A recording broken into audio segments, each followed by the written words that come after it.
Oi pessoal, tudo bem? Cássio Prados aqui na área novamente. Pod Vivax, gastronomia, Rede Vivax, a TV que mais cresce no Brasil. E hoje a gente está com um assunto extremamente importante, consciente, tá?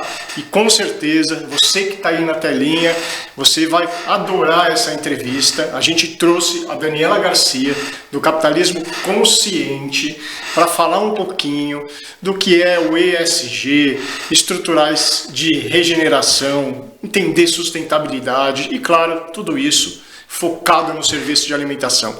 Daniela Garcia, tudo bem com você? Tudo ótimo. Obrigada, Cássio, pelo convite. É um prazer estar aqui com você, aqui na TV. Uma honra estar e poder participar desse seu programa e da construção, né, desse entendimento e desse conhecimento com o pessoal daqui. Imagina, é sempre um prazer.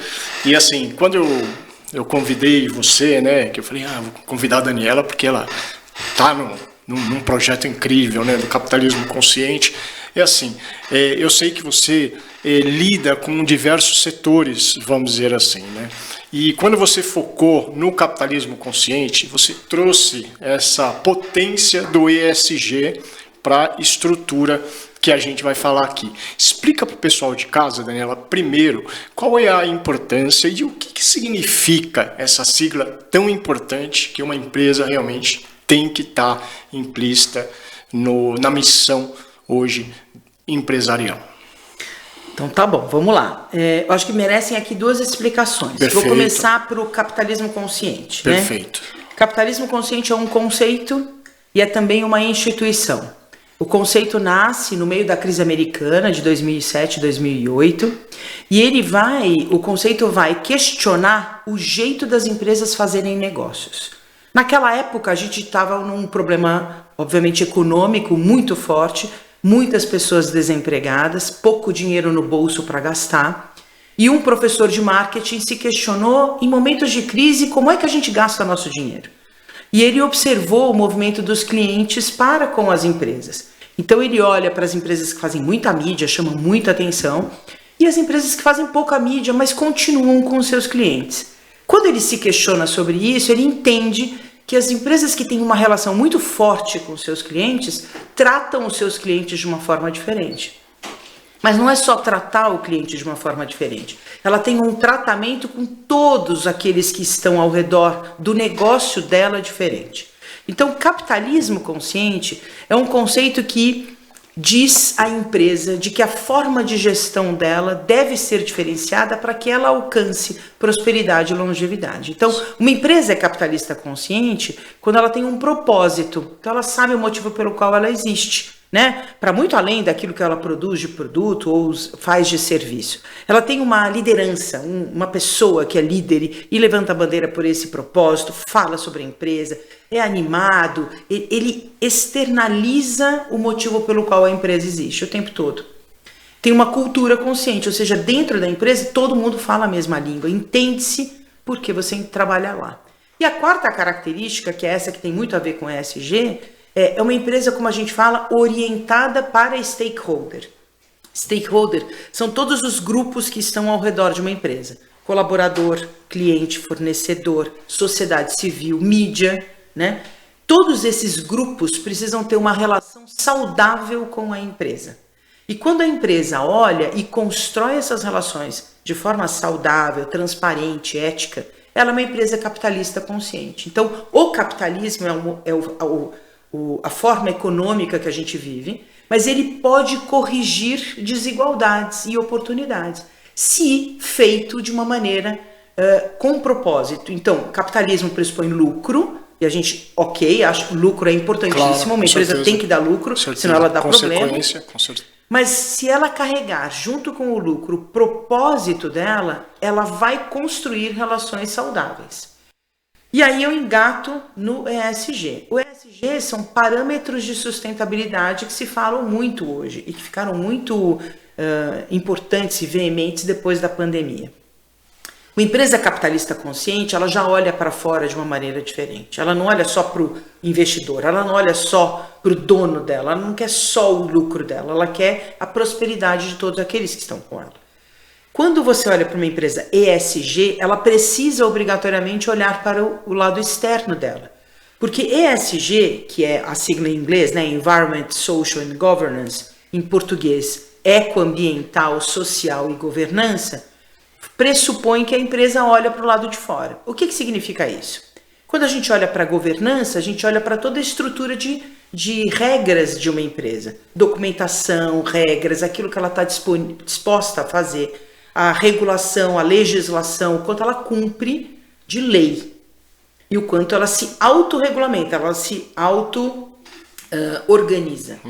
Quando a gente olha para o S, a gente fala que uma empresa olha para as suas pessoas, S de social, mas ela também, como ela olha para a sociedade civil, que são as pessoas que estão do lado de fora. E entenda por sociedade civil, clientes, comunidade, assim por diante. E o E, o ecoambiental, como ela olha o seu impacto no meio ambiente, no mundo externo. Como é que ela está olhando para recursos naturais que ela utiliza no próprio negócio. Então, uma empresa capitalista consciente já tem líderes conscientes do impacto que geram. E líderes que podem optar em cada vez gerar mais impacto através da regulamentação e da autodeterminação dentro do ESG. Então é um líder que vai olhar para regras e governança, ele vai olhar para pessoas e vai olhar para impacto ecoambiental. Então, essa é uma temática muito atual, porque hoje, com todo esse cenário de mudanças climáticas, de diversidade e inclusão sendo uma pauta mundial, cabe à liderança da empresa olhar o quanto isso reflete de impacto dentro da própria empresa. E, obviamente, refletindo dentro da empresa, vai refletir no jeito que ela faz negócios, no jeito que ela se relaciona com o seu cliente e naquilo que ela está entregando para o planeta. Então, empresas conscientes de que devem cuidar das suas pessoas e do planeta são empresas ligadas à sustentabilidade que vão deixar um legado muito mais próspero. Ah, maravilha. É incrível, porque assim, o viés aqui do Pod Vivax é gastronomia, né? E assim, quando a gente fala nessa estrutura, né, do ESG, onde que a gente conseguiria focar no serviço de alimentação? Vamos dizer, um restaurante, né? Para ele ser considerado consciente, vamos dizer assim, né?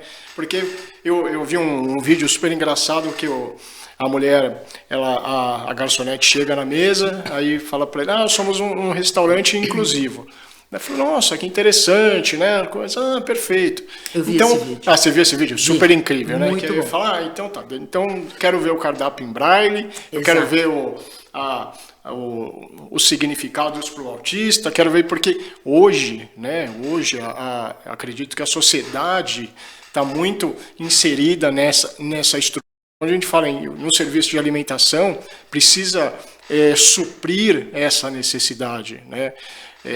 A gente sabe que antigamente não existia a parte de asepsia em restaurante. Veio a pandemia, hoje álcool em gel é obrigatório, vamos dizer assim, né? E o que o restaurante tem que fazer para ser considerado um pouco consciente, vamos dizer assim? Porque, por enquanto, a gente sabe que é mais o marketing, aquela coisa toda, mas para ser considerado, que dicas você daria para quem tem um restaurante, para quem trabalha com alimentação, para ser considerado essa estrutura de consciência? Muito bem, um restaurante consciente, né? Adoro todos eles que seguem por essa linha. Vamos primeiro dar uma informação triste, mas relevante. Claro. O desperdício de alimentos no mundo se fosse um país, seria o terceiro maior emissor de gases de efeito estufa. O que eu quero dizer com isso? O mundo produz tudo que as pessoas que estão aqui dentro poderiam consumir e que deveriam consumir. Só que a gente joga fora 1/3 de todo o alimento produzido no mundo. 1/3. Nossa. No Brasil o número é igual. Então imagine que no Brasil, e nós somos um dos maiores celeiros agrícolas do mundo, sim, a gente produz tudo que nossa população poderia consumir. Só que 1/3 de tudo que a gente produz joga-se no lixo. Aí você fala, mas eu não jogo comida no lixo? Não joga, todo mundo joga. Tem uma pesquisa da Embrapa que fala que cada brasileiro joga fora por ano 41 quilos de comida.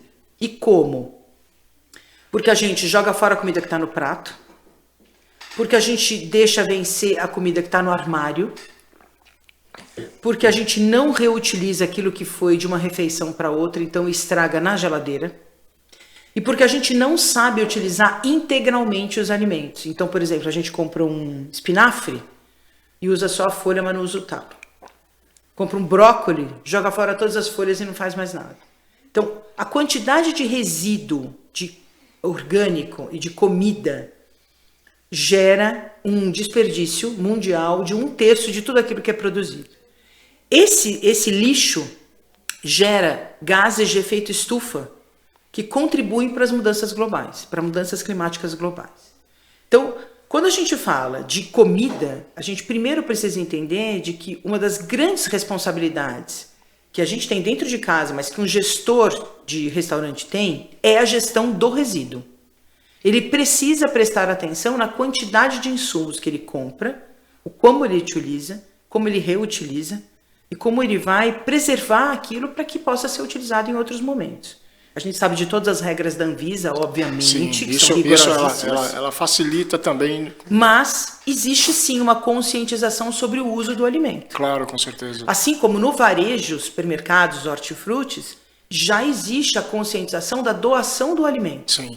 Os bancos de alimentos de todas as cidades brasileiras são órgãos, muitas vezes da sociedade civil, que vão coletar em supermercados e hortifrutis aquilo que vai vencer, mas que não está mais bonito para venda, então as pessoas não compram mais, né? Não tem valor de venda, mas que tem valor nutricional e que pode ser entregue em instituições que vão alimentar muitas pessoas. Sim, com certeza. Então, a doação de alimentos, para você ter uma ideia, Cássio, já está regulamentada pelo governo e foi regulamentada na pandemia. Olha que interessante. Então, hoje existe uma corresponsabilidade do dono do estabelecimento que vai doar a comida, do banco de alimentos que pega a comida e do receptor, que é uma ONG que recolhe a comida. Claro. Então, não é mais responsabilidade civil ou criminal só do doador. Ela é tem coparticipação, exatamente, né? tem coparticipação. O que significa que a doação, muitas vezes, é o desejo e a decisão da liderança daquele supermercado. Sim. Então, quando, e prefiro começar a explicar o restaurante, né? Quando o dono ou o líder se conscientiza do impacto que ele tem nas mãos, junto a todos os seus stakeholders, quer dizer, o stakeholder sociedade civil, o impacto está na mão dele, ele pode decidir ou não em fazer alguma coisa que é o give back para a sociedade. Sim. Né? Então, começo alertando por aí. Um restaurante é consciente quando ele tem uma liderança consciente, que ele vai parar para pensar em todas essas relações. Mas se você quiser encaixar o restaurante na sigla ESG, então vamos lá. Governança. Temos aqui todos os documentos e todas as legislações cumpridas. A gente assinou certificados de segurança, fez todas as visitas, né, de bombeiros. Eu não sei todas as regulações de supermercado, peço desculpas, mas... Não, imagino. Se todas as regulações estiverem ok, tá ótimo. Se for um restaurante bem pequeno, perdão, separou a conta da pessoa física da jurídica, como a gente fala, já é um bom passo, né? Uma boleira, uma pessoa que trabalha em casa. Isso é fundamental para a gente entender o que é a empresa e o que é a pessoa. Sim. Muito bem, cumprimos todas as regulações. Quais são as regras do nosso restaurante? Como é que a gente vai contratar? Como é que a gente vai comprar de fornecedores? Com quanto tempo a gente vai pagar dos fornecedores? Então, eu quero pagar rigorosamente os meus fornecedores em até 30 dias. Ok. Se apertar para mim, eu não vou tentar ampliar o tempo de pagamento do fornecedor para eu ganhar mais dinheiro. Não. A gente vai tentar trabalhar internamente como a gente pode reduzir custos e poder também fazer com que o fornecedor receba no tempo dele. Como a gente vai contratar insumos? Eu preciso de tanto papel? Eu preciso de tanto plástico na minha cozinha? Ou vou optar por outros produtos? Isso tudo mora na decisão da liderança e na governança do negócio. Quando a gente olha para o S, a gente olha, ok, a minha regra é contratar bem. Eu estou contratando a mesma quantidade de homens e mulheres? Eu estou dando a chance de termos funcionários brancos e negros? Eu estou contratando PCD? Eu estou cumprindo a minha cota de contratação? Como é que eu posso trabalhar na diversidade? Como é que eu posso trabalhar criativamente na diversidade. Será que eu não posso ter uma hostess completamente diferente? Sim. Ou uma pessoa com síndrome de Down que sirva cafezinho? Com certeza. Né? O PCD que está como hostess e é uma pessoa incrível. Sim. Mas eu preciso, né? Ele não pode circular como um garçom, mas ele pode estar Sim, ali à com frente. certeza. Quer dizer, qual é o tipo de contratação que eu tenho? Qual é a minha cabeça, a minha liderança consciente indica que caminhos? Quando eu olho para o lado externo do próprio S, como é que eu estou interagindo com a sociedade? Como é que eu recebo essas pessoas? Como é que eu recebo meu cliente? Qual é o nível de acessibilidade que eu tenho? E vamos combinar que as pessoas olham e falam assim, acessibilidade é uma coisa para PCDs. Não é verdade. Não é, imagina, veja só. Muita coisa, né? Eu ouvi uma frase muito interessante de um senhor que disse, acessibilidade é uma questão de tempo para todo mundo.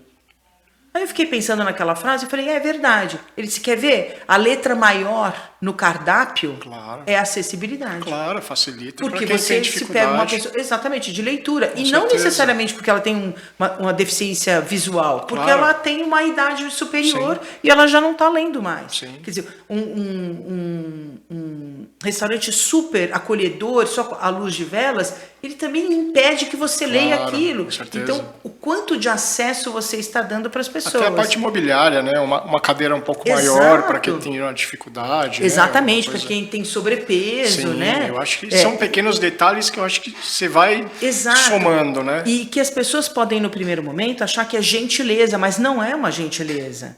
É o fato de você receber bem quem você está abrindo a porta do seu estabelecimento, né? Sim. Uma outra frase que eu gosto muito é que etiqueta e boas maneiras não diz respeito a você, diz respeito a como você entende receber a outra pessoa. Claro, com certeza. É o quanto você está entregando a ela daquilo que você tem de melhor. Sim. E num restaurante, mais do que nunca, passa por tudo isso. Então, doar também aquilo que você pode doar da cozinha para uma instituição, enfim, fazer algum programa social que esteja atrelado à gastronomia pode ser interessante. Acolher jovens e treiná-los, jovens aprendizes, por exemplo, dentro da cozinha, pode ser um tipo de contratação muito eficiente, né? Sim. Enfim, e no lado ambiental, também a gente tem que cuidar do nosso consumo de água, o quanto a gente está olhando para tudo aquilo que é insumo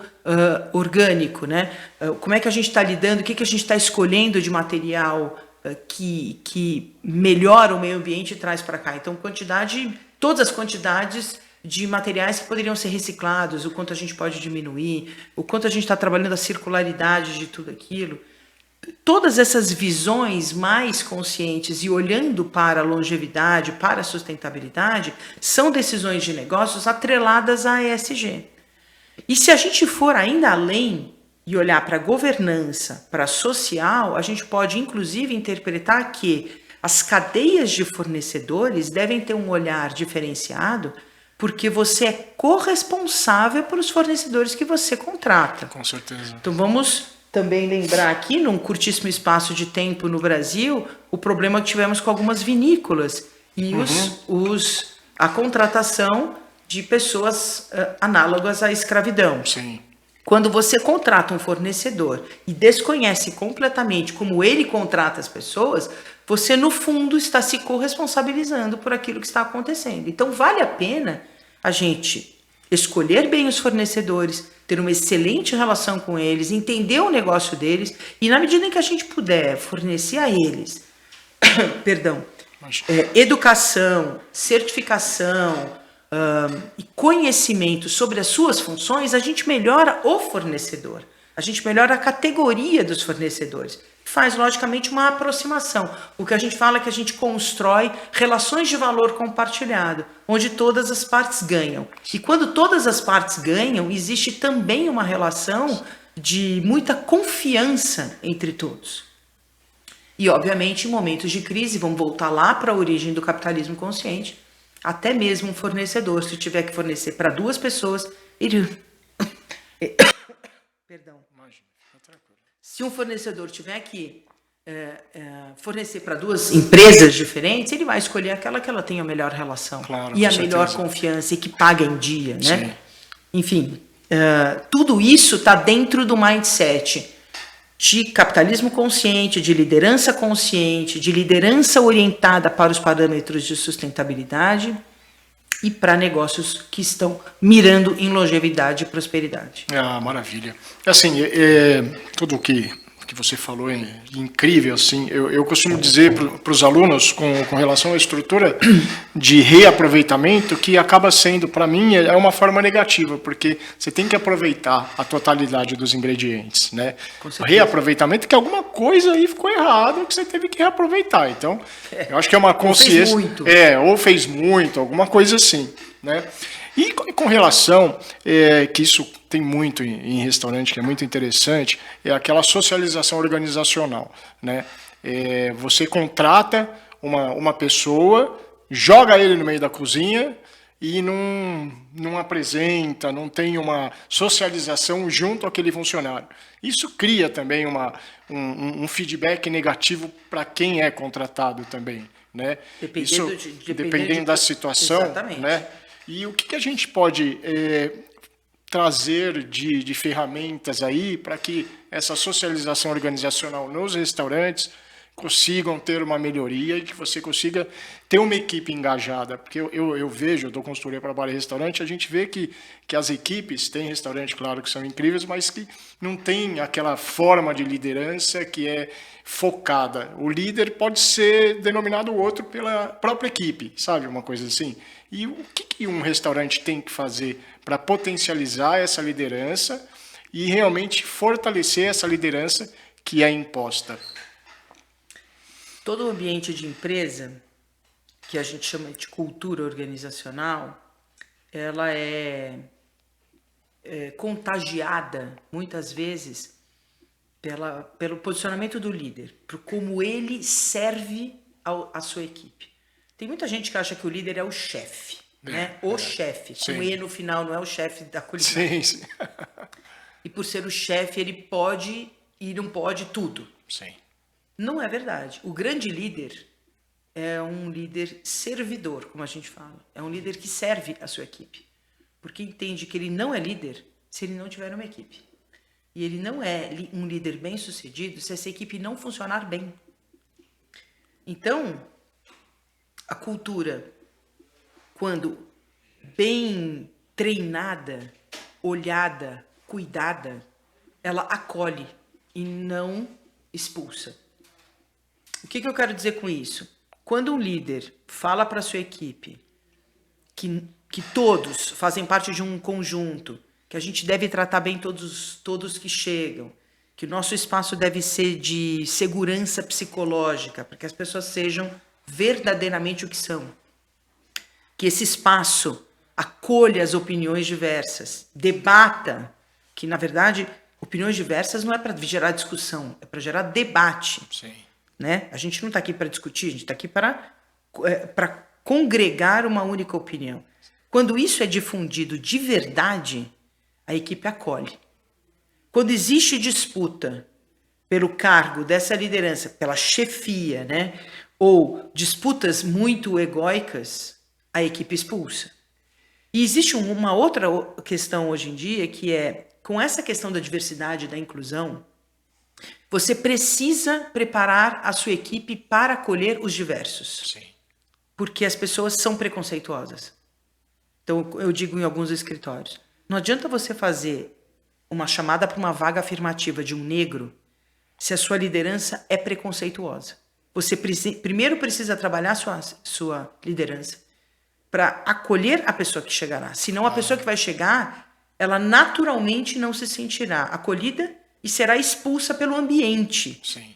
Quando eu falo expulsa, o ambiente é tão hostil que faz com que a pessoa siga indo. E acontece muito, em restaurante acontece muito. E sabemos que a gastronomia é também uma profissão de talentos, e que esses talentos precisam se sobrepor, e precisam se mostrar, e que o ambiente da cozinha, que não está exposto ao público, obviamente, é um grande momento de seleção de talentos, né? de mostra de quem está fazendo a coisa correta ou de alguma forma diferenciada. Mas ainda assim, que esses talentos sejam observados no grupo e não só separados fazendo com que a equipe sinta que existe essa cisão. Sim. Então, a liderança consciente é uma liderança que serve a equipe e que vai treiná-la para ser um grupo coeso, um grupo acolhedor. E a gente precisa cuidar das nossas pessoas, porque o emprego, né, o mundo dos negócios está fazendo as pessoas adoecerem. E as pessoas não podem trabalhar doentes. E quando a gente fala adoecerem mentalmente. Tipo, odiar trabalhar, esse movimento Thanks God, It's Friday. Não, gente, pelo amor de Deus, se a gente ficar...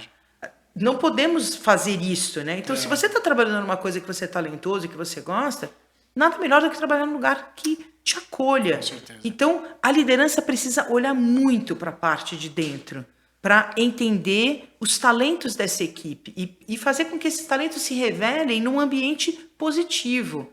Não é fácil, ninguém disse que é fácil. Sim, É um desafio e uma jornada constante, mas é, sem dúvida nenhuma, a principal tarefa de uma grande liderança é cuidar das suas pessoas. Não tem como ser um bom líder se a gente não cuidar das nossas pessoas.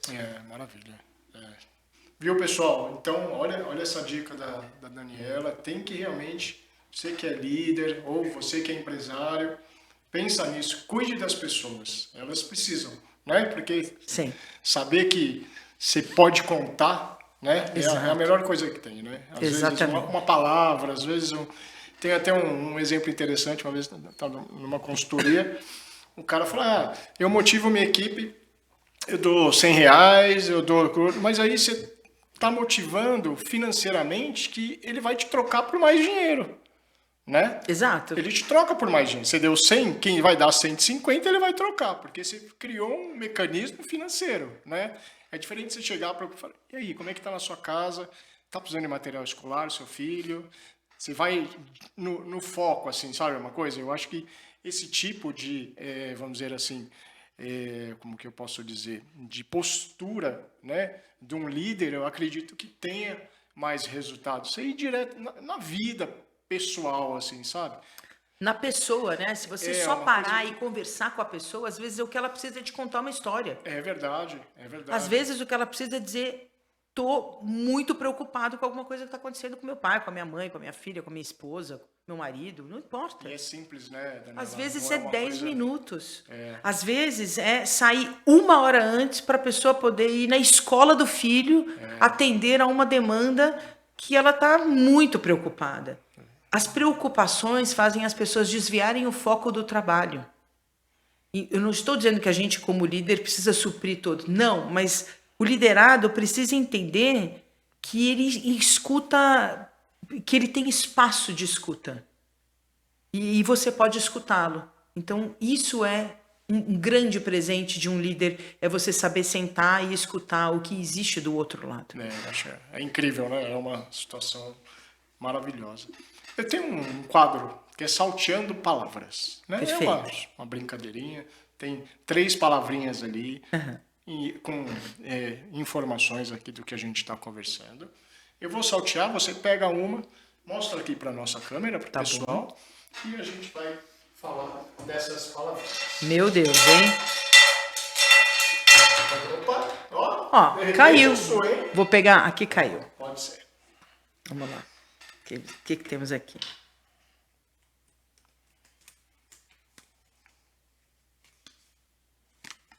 Saneamento. Saneamento. Como é que está a nossa água, Daniela, em geral? Bom, o Brasil é um país que 48% da população não tem acesso a saneamento básico. Caraca. Metade do Brasil não tem acesso a esgoto. Nós temos 35 milhões de pessoas sem acesso à água tratada. E a gente tem um aquífero, não sei se você sabe, um aquífero Guarani, que fica debaixo das nossas terras, que poderia sustentar o mundo por 250 anos. A gente tem 15% da biodiversidade do planeta está no Brasil. Mas, voltando ao saneamento, imagine você, Cássio, que na pandemia a regra principal do Covid era lavar as mãos, para você não ser infectado. Imagine uma pessoa que não tem acesso à água tratada e não tem esgoto, como é que ela se sentir? É muito triste. É tenebroso. Esse é um dos piores assuntos brasileiros. Sim. Esse é um assunto profundamente político, que a iniciativa privada pouco pode apoiar, Claro. mas podendo, tem coisas a serem feitas sim. Agora, é um assunto que passa por um viés também político da pessoa física, né? Ela, enquanto cidadã, precisa saber disso. Ela precisa reclamar sobre isso. Eu sinto o brasileiro um cidadão que fala pouco. O brasileiro não está acostumado a reclamar, logicamente, nos canais que precisam ser, né, que estão disponíveis para reclamar sobre a sua situação. A gente fala de influencer, a gente fala de jogador de futebol, a gente fala de cantor, a gente fala de tudo isso nas redes sociais, mas a gente não fala que no nosso bairro não tem saneamento básico. Na hora que a gente está diante de um político, a gente não pergunta o que efetivamente eles farão. E mesmo que eles prometam, a gente não reclama depois se não o cumpriram. Então, eu acho que saneamento é um assunto de Estado e não de governo, ou seja, o que significa que deveria ter uma perpetuidade da ação. Não é o político que está sentado na cadeira que vai resolver, porque metade da população sem saneamento não é com um governo. Com certeza. São com vários. Mas é sim direito da população. E a gente precisa se entender mais cidadão para fazer isso. Como é que é a iniciativa privada e como é que a gente olha, né, gestores, lideranças conscientes com relação a isso? Primeiro, com o uso muito moderado dos recursos naturais, sabendo utilizar a água, entendendo como se utiliza, né? Reusando água, por exemplo, tudo que puder ser uso, água de reuso, é sem dúvida nenhuma uma saída. Tudo que pode ser coleta de água de chuva, coleta de água de chuva para descarga de condomínio, pode acontecer, para regar jardim, lavar a cozinha. Lavar a cozinha. Água de reuso interno, dentro de casa. A gente pode usar a água da máquina de lavar para a gente lavar o nosso quintal, para a gente lavar o nosso banheiro. Afinal de contas, é a água que lavou a nossa roupa. Claro. Então, a gente também tem que ter consciência de que essa água é escassa e que é fundamental. Para as indústrias, logicamente, o que a gente sempre fala é que o momento não é de trabalhar, não é de jogar a culpa no governo, né? Ah, o governo não faz, eu também não farei. Não, ao contrário. Hoje em dia, no mundo, é uma combinação entre iniciativa privada e governo. Então, é governo e empresa trabalhando a serviço da população. Então, indústrias, por exemplo, como eu estava falando, podem instalar vestiários para que os seus colaboradores, quando instaladas, logicamente, em locais onde existe pouco saneamento básico, possam se preparar, fazer a sua asepsia, a sua higiene para entrar nas fábricas. Com certeza. A gente sabe disso, quer dizer, quanta gente não poderia se utilizar disso, claro, né? Com certeza. A gente precisa ensinar as nossas crianças a usar banheiro e a gente pode preservar o banheiro público. O banheiro público é público porque é nosso. O banheiro público não é do governo. Eu já ouvi gente falando, não, mas se é público é do governo. Então eu não preciso cuidar. Não, se é público é seu. Claro, com certeza. O que é do governo é seu. Você paga imposto para que o governo cuide do banheiro público, e cuide do gramado, e cuide da escola, porque é sua. Então, passa por um entendimento e por uma consciência de que este território, esse país é nosso. E a gente precisa cuidar dele, e a gente precisa ter acesso ao que é básico ao ser humano. Saneamento não chama saneamento básico a troco de nada. É verdade. Né? Saneamento é básico. Porque ele é o alicerce daquilo que vai se fundamentar, a sua casa e a sua higiene, o seu cuidado pessoal. Como é que uma pessoa escova os dentes se não tem uma pia? Imagina que humilhante você ter que ir ao banheiro e não ter banheiro. Não pode, a gente não pode conviver com isso, a gente não pode se acostumar a conviver com isso. Fere a dignidade do ser humano. Né? Fere. E existem, inclusive, estudos dizendo que regiões que recebem saneamento básico, você tem um aumento de autoestima das pessoas. E por quê? Porque ela finalmente tem um banheiro. Com certeza. Isso é muito, muito grave, mas é também de muita atenção e a gente não vai mudar o entorno se a própria população não exigir que esse entorno seja mudado. É verdade. Pessoal, estou aqui com a Daniela Garcia, CEO da Capitalismo Consciente. Tivemos uma entrevista incrível, falamos de muitas coisas, sustentabilidade, consciência, enfim. Vocês vão adorar essa entrevista. Vou deixar ela falar do Instagram, do Capitalismo Consciente, site. Agora, Daniela... Eu convido todos os donos de restaurante, empresários, líderes, né? Todas as pessoas que se entendem líderes para nos visitarem. O nosso site é o www.ccbrasil.cc e nós somos um hub de conteúdo e educação para lideranças brasileiras que estão muito orientadas a gerar cada vez mais impacto positivo. A gente tem um Instagram muito forte, @Capitalismo Consciente Brasil, que eu convido vocês a seguir, um LinkedIn também. E a gente tem muito conteúdo sobre toda a geração de impacto, todos os assuntos ao redor do ESG, também dos ODS da ONU, e de como um líder se prepara todos os dias para ser um líder cada vez melhor. Para ele, primeiro, depois para as suas pessoas e para o seu negócio. Obrigada, Cássio, pela oportunidade. Imagina, é um prazer. Volte sempre, porque estarei sempre aqui. É muito importante a gente ter esse tipo de informação. Tá bom? Muito obrigada. Polivivax, Rede Vivax, é a TV que mais cresce no Brasil. E a gente vai ficando por aqui. Comentem, participem, compartilhem, que esse programa aqui é de vocês. Tá bom? Beijão, vou ficando por aqui. Tchau, tchau.